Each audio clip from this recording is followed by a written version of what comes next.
Good morning student. आज हम किरण प्रकाश के टॉपिक प्रिज्म के बारे में अध्ययन करेंगे। तो today study about prism. Prism में दो त्रिभुज होते हैं जिनकी शेप इस प्रकार होती है जैसा कि बोर्ड पे दिखाया गया है। यदि इन शीर्षों को मैं जोड़ दूं तो इसमें ये तीन सतह आयताकार बनेगी। यह है प्रिज्म का वास्तविक आकृति।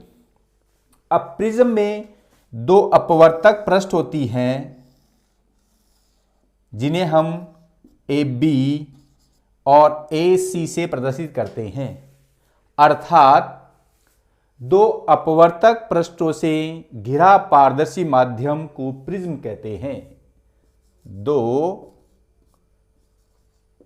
अपवर्तक पृष्ठों से घिरा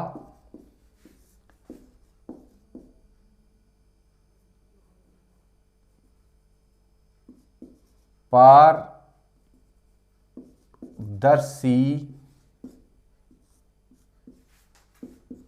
माध्यम को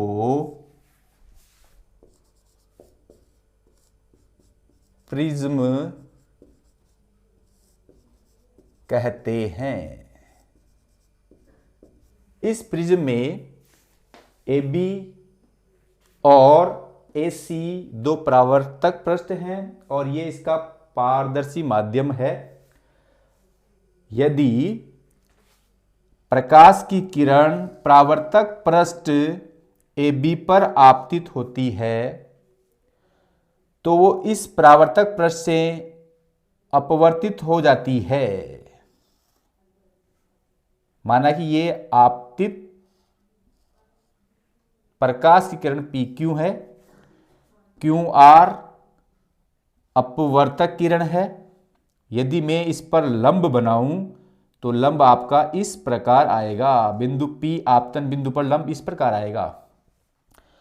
हम जानते हैं कि आपतित किरण और अभिलंब के मध्य आपतन कोण I बनता है और अपवर्तित किरण और अभिलंब के मध्य कोण अपवर्तित कोण R1 बनता है।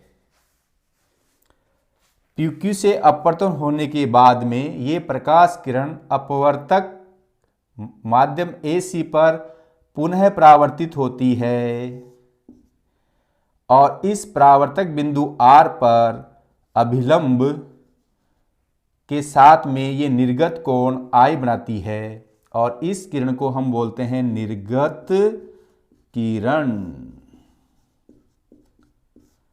और इसके साथ में कोण बनाती है आपतन कोण R2। यदि मैं इसको और पीछे बढ़ाऊं तो इसकी शेप RS इस प्रकार की होगी। ये त्रिभुज QRT होगा। अब यदि मैं इस निर्गत किरण RS को पीछे बढ़ाऊं तो इसकी स्थिति ऐसी होगी और अपवर्तित किरण QR को या आपतित किरण PQ को आगे बढ़ाने पर इसकी वास्तविक स्थिति ये आएगी। आपतित किरण और निर्गत किरण के मध्य कोण को हम कहते हैं विचलन कोण और विचलन कोण को डेल से प्रदर्शित करते हैं। तो आपतित किरण और निर्गत किरण के मध्य कोण को विचलन कोण कहते हैं। इस प्रिज्म के आकृति में AQRNT एक चतुर्भुज बन रहा है, या मैं यूं भी कह सकता हूं कि ये बिंदु आपतन बिंदु Q पर अभिलंब है इसलिए ये 90 है। ये इस बिंदु R पर ये भी अभिलंब है, ये भी 90 है। तो ये 90 90 हो गए, बचे कितने? एंगल A और एंगल T। तो या तो मैं यूं कह सकता हूं कि एंगल ए और एंगल टी का योग 180 डिग्री है, या मैं यूं कह सकता हूं कि ए क्यू टी और आर एक चतुर्भुज है और इनके सभी कोणों का मान 360 डिग्री होता है। तो यह मैं कह सकता हूं चतुर्भुज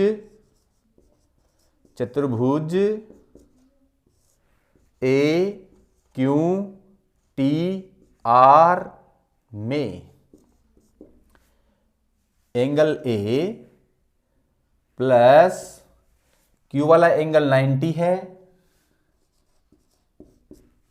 angle Q T R, angle Q T R, फिर एंगल बिंदु P पर 90 है, इक्वल टू 180 डिग्री,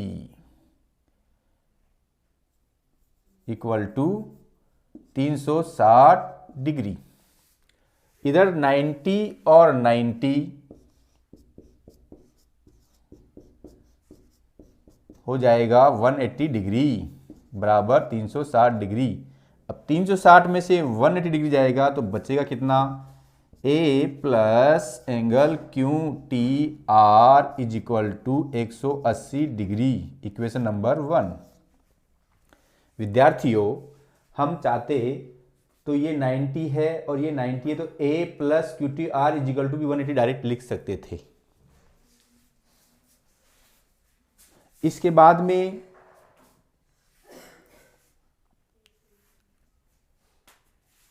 ये आपका आपतन कोण है और ये आपतित किरण की वास्तविक रेखा है, तो ये पूरा कोण I होगा, क्योंकि हम जानते हैं कि जब दो रेखाएं एक दूसरे को काटती हैं तो उनके उभयनिष्ठ बिंदु पर बने कोण को शीर्षाभिमुख कोण कहते हैं और शीर्षाभिमुख कोण बराबर होते हैं, इसलिए angle I is equal to angle ये भी I होगा क्योंकि शीर्षाभिमुख कोण है।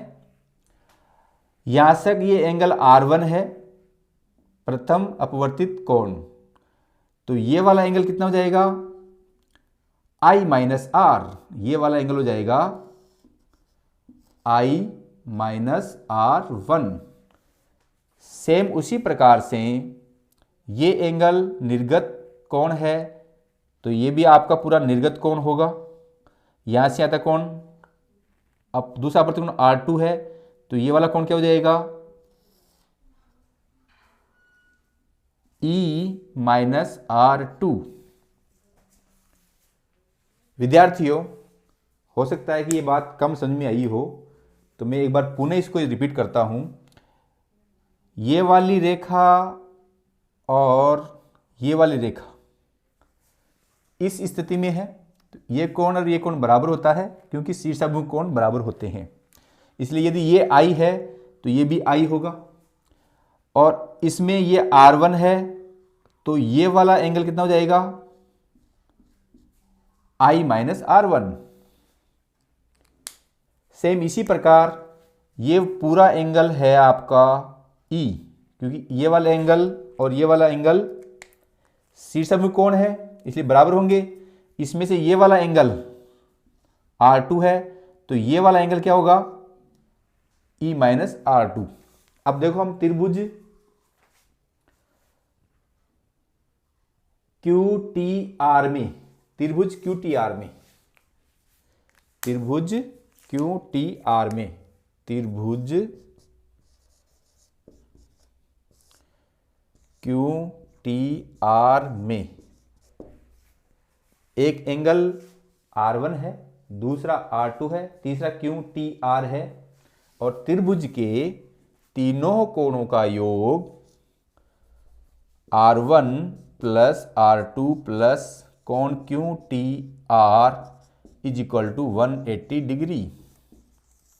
ये हम जानते हैं त्रिभुज के तीनों कोणों का योग 180 डिग्री होता है। अब समीकरण 1 और 2 में, समीकरण 1 और 2 में राइट हैंड साइड बराबर है इसलिए लेफ्ट हैंड साइड भी बराबर होगी, तो यहां लिख देंगे समीकरण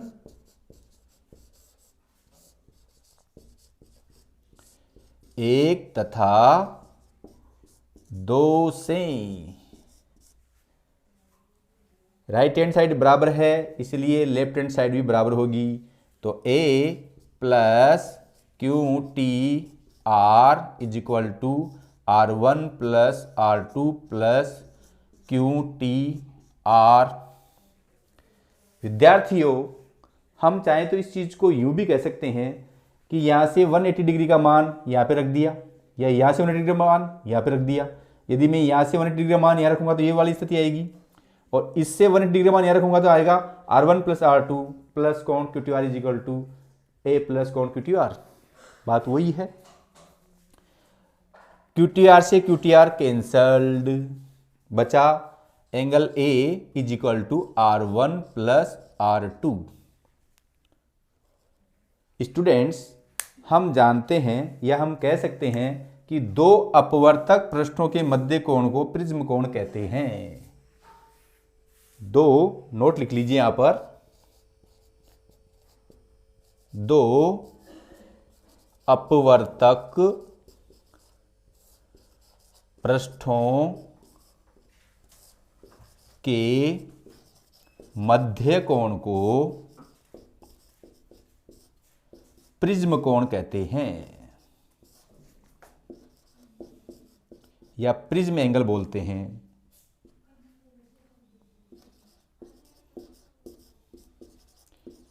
चित्र में कोण ए प्रिज्म कोण है।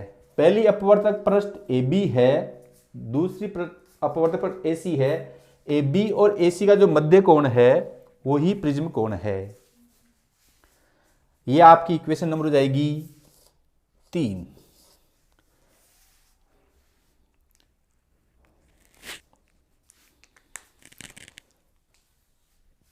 विद्यार्थियों, जब हम एक त्रिभुज लेते हैं और उसकी आकृति इस प्रकार की होती है, यदि इस भुजा को इधर बढ़ा दें तो ये बहिष्कोण इसके अंतराभिमुख अंतः कोणों के योग के बराबर होता है।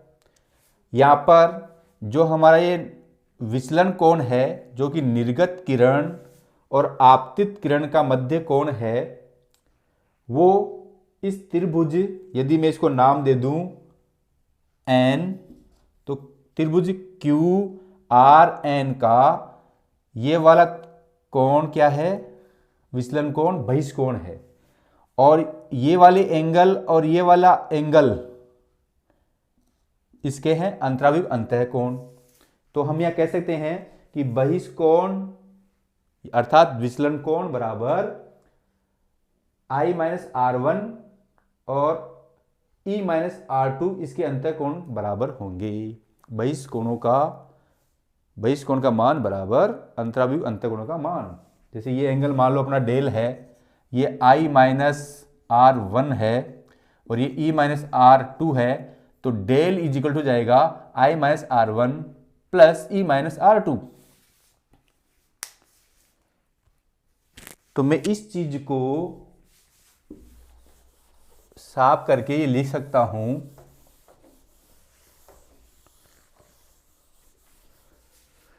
कि विचलन कोण del is equal to I minus R1 plus E minus R2, चूंकि बहिष्कोण बराबर अंतराभिमुख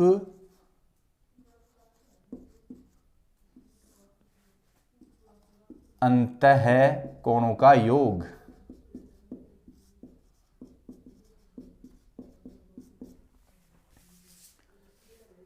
विद्यार्थियों, जब हम किसी प्रिज्म की परावर्तक पृष्ठ ए बी पर आपतित किरण PQ को अपवर्तित किरण QR से निर्गत किरण QRS प्राप्त करते हैं, तो इस परावर्तक पृष्ठ में मध्य कोण, ये वाला कोण आपतन कोण होता है।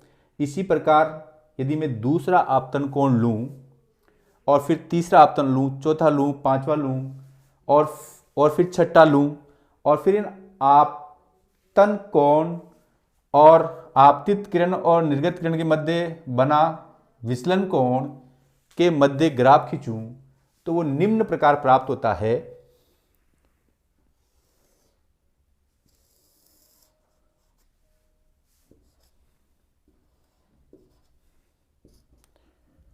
एक्स ओ एक्स डेक्स, वाई ओ वाई डेक्स, ये मेरा आपतन कोण रहेगा और ये रहेगा मेरा विचलन कोण। यह मान लिया 10 degree, 20 degree, 30 degree, 40 degree, 45 degree, 50 degree, 50 degree, और यहाँ 60 डिग्री और यहाँ 70 डिग्री। इसी प्रकार विचलन कोण 20, 40, 60 और 80। अब यदि मैं ग्राफ खींचता हूँ तो इस प्रकार का ग्राफ आता है। यहाँ अपन देखें तो 20 डिग्री पर विचलन कोण 20 डिग्री पर आपतन कोण 15 डिग्री आ रहा है, और विचलन कोण 10 डिग्री पर आपतन कोण 30 डिग्री आ रहा है। यह ग्राफ में हम देख रहे हैं तो ग्राफ से स्पष्ट है कि शुरू में विचलन कोण का मान आपतन कोण के मान के बढ़ने पर घटता है। बाद में एक पॉइंट आता है जहाँ पर ये मान विचलन कोण का मान न्यूनतम होता है, और फिर आपतन कोण बढ़ने के साथ साथ विचलन कोण का मान भी बढ़ता है। मैं अपनी बात को पुनः रखता हूँ। शुरू में विचलन कोण का मान बढ़ता है और आपतन कोण का मान बढ़ने पर विचलन कोण का मान कम होता है। एक बिंदु पर विचलन कोण का मान न्यूनतम होता है, और फिर आपतन कोण के मान के बढ़ने के साथ साथ विचलन कोण का मान भी बढ़ता है। ये जो विचलन कोण का मान न्यूनतम आता है, इस न्यूनतम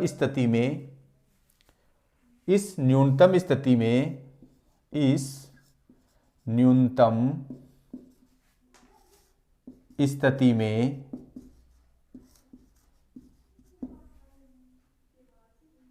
अपवर्तित कोण पहला और अपवर्तित कोण दूसरा बराबर होते हैं, तथा आपतित कोण और निर्गत कोण भी बराबर होते हैं।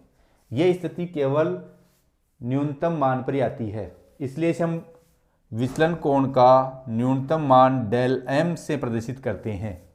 तो डेल एम की स्थिति में अपवर्तित कोण R1 और अपवर्तित कोण R2 बराबर होते हैं, आपतन कोण I और निर्गत कोण E भी बराबर होते हैं।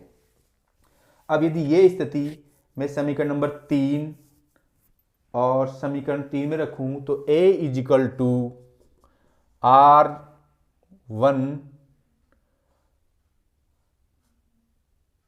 और R2 को रख सकता हूं R1, या मैं यूं भी कर सकता हूं R1 R2 is equal to R हैं, तो R1 भी R हो जाएगा।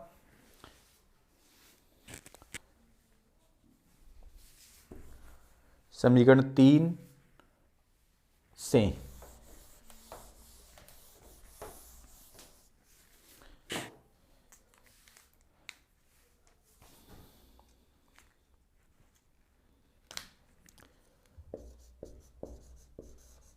समीकरण 3 से A is equal to R1 plus R2, तो R1 R हो जाएगा, क्योंकि R1 R2 को हमने R माना है, तो R1 R1 और R2 भी R, R1 R1 2R, A is equal to अर्थात अपवर्तन कोण R इजिकल टू A/2, यानी अपवर्तन कोण R न्यूनतम विचलन की स्थिति में प्रिज्म कोण का आधा होता है। समीकरण 4 से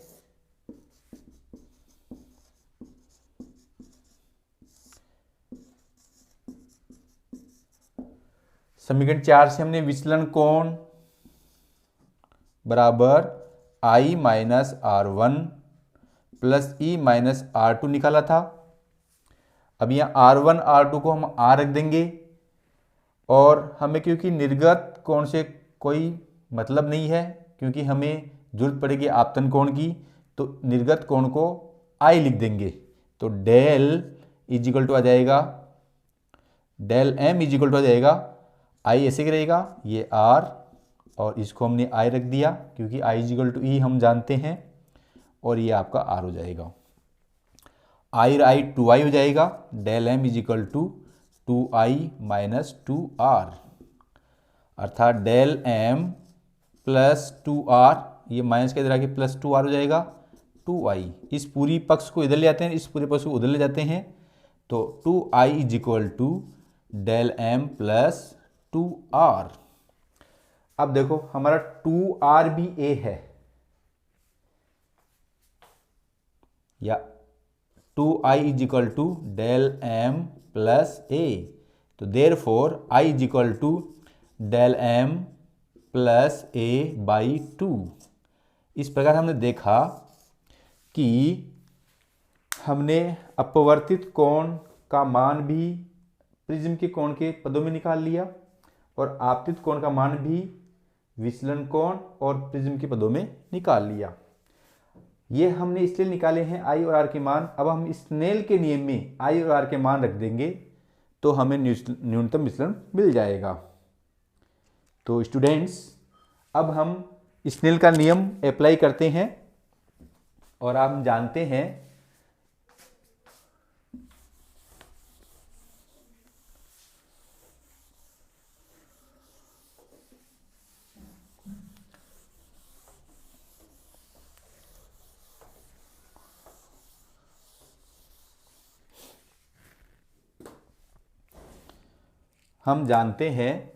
स्नेल के नियम से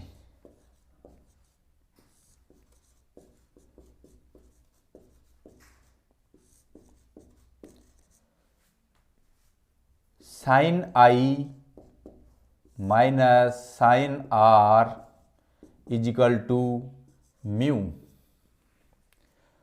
अब जो आपतन कोण आई का मान और अपवर्तन कोण आर का मान निकाले हैं, आई का मान हो जाएगा sine del M plus a by 2,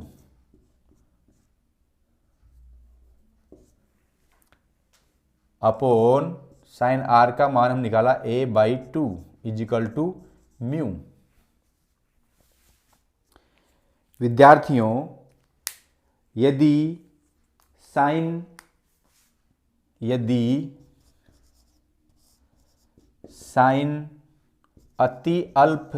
अति सूक्ष्म हो या अति अल्प हो तो हम साइन थीटा को लगभग थीटा मान लेते हैं और यहाँ पर हम sine del M plus a by 2 को लगभग हम मान लेंगे del M plus a by 2 और साइन a बाई 2 को हम मान लेंगे a बाई 2। पुनः ये दोनों मान समीकरण नंबर 5 में रखने पर तो हमें निम्न स्थिति प्राप्त होगी। ये हो जाएगी del M plus a by 2 upon a by 2 is equal to mu. 2 से 2 कैंसिल हो जाएगा, बचेगा del M plus a upon a बराबर म्यू। अब मैं इसको क्रॉस मल्टीप्लिकेशन कर दूंगा तो del M is equal to del M plus a is equal to mu a। फिर इस a को भी इधर प्रक्षांतर करता हूं तो del M is equal to mu a minus a। इन दोनों में से एक कॉमन लेता हूं, del M is equal to a mu minus 1। ये आपके न्यूनतम विचलन की स्थिति में विचलन कोण का मान हमने प्राप्त किया।